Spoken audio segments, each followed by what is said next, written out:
In the last elections, last two cycles of elections, 2022 and 2025, kayo po ba ay nagbigay ng donasyon sa sino man na kumandidato, whether local or national? Yes po. Kay Senator Cheese po. May we also verify if Mr. Lubiano has already been placed under oath? We confirm that he has taken his oath earlier together with the other contractors, Your Honor. Thank you, Mr. Chair. Kayo po ang presidente ng Centerways Construction and Development Incorporated, Mr. Lubiano. Yes po.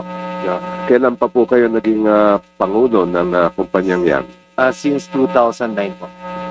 So you are familiar with the government contracts that your company has entered into since Yes, the po. time you are a president? Yes po. More or less since 2022 hanggang ngayon po, mga ilan ang government contracts ng Centerways as far as you know? Sa pag-government po, yung na mga nabid po namin, nasa, I think, from 2022 to 2020, nasa 80 po. More or less Yes, around po. More or 80 projects. Yes po. Thank you. Saan lugar itong mga proyektong ito?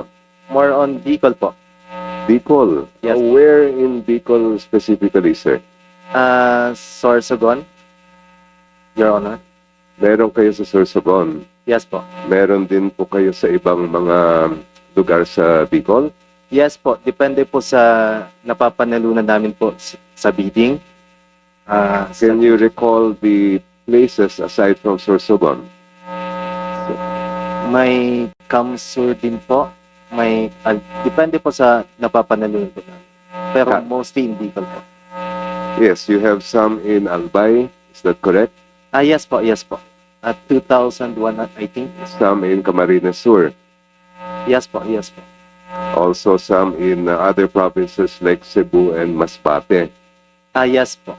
Yes. Now, of those 5 places you mentioned, Albay, Camarines Sur, Cebu, Masbate, and Sorsogon, alin po doon ang pinakamaraming government contract ang Centerways? Your Honor, sa Sorsogon po. Sorsogon, Yes po. out of the 80 plus or more or less projects, how many do you have in Sorsogon? Pwede ko po i-check sa record, Your Honor. But To be exact. a ballpark figure, sabi nyo, ang pinakamarami ay doon sa Sorsogon. Yes po. Siguro mga 30 po, Your Honor. I think. More or less. I was checking the website of Sumbong sa Pangulo. Yes po. Ang nakita ko po doon, umaabot yata ng around 50, 53. Can you confirm that, please? Di ko po sure. I-check ko po, Your Honor. But you're sure that most of your projects came from or are located in Sorsogon? Yes po, Your Honor. Now, you were named as... let me just rephrase that question.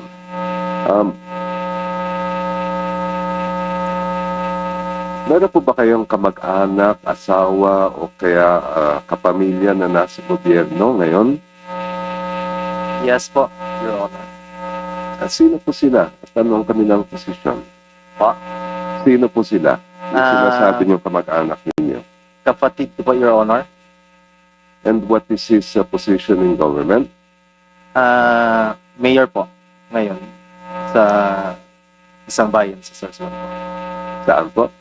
Sa Sorsogon. Sa Sorsogon.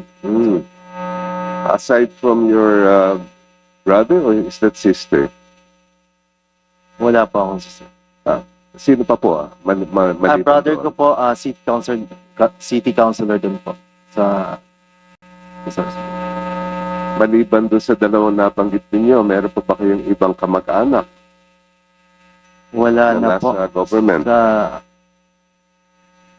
Sa pagkakaalam ko po, wala na po. How about business partners? Do you have any business partners who are in government? Wala po, Your Honor.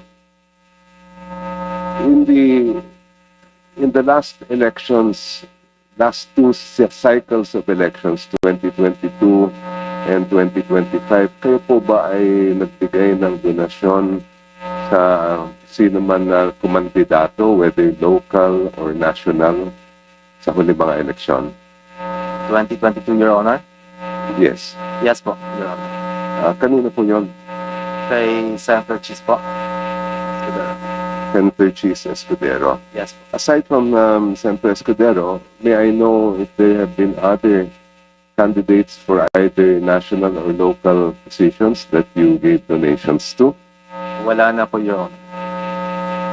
And more or less, magkano po daw ang inyong na-donate sa kampanya ni Senator Cheese? 30 million po, Your Honor.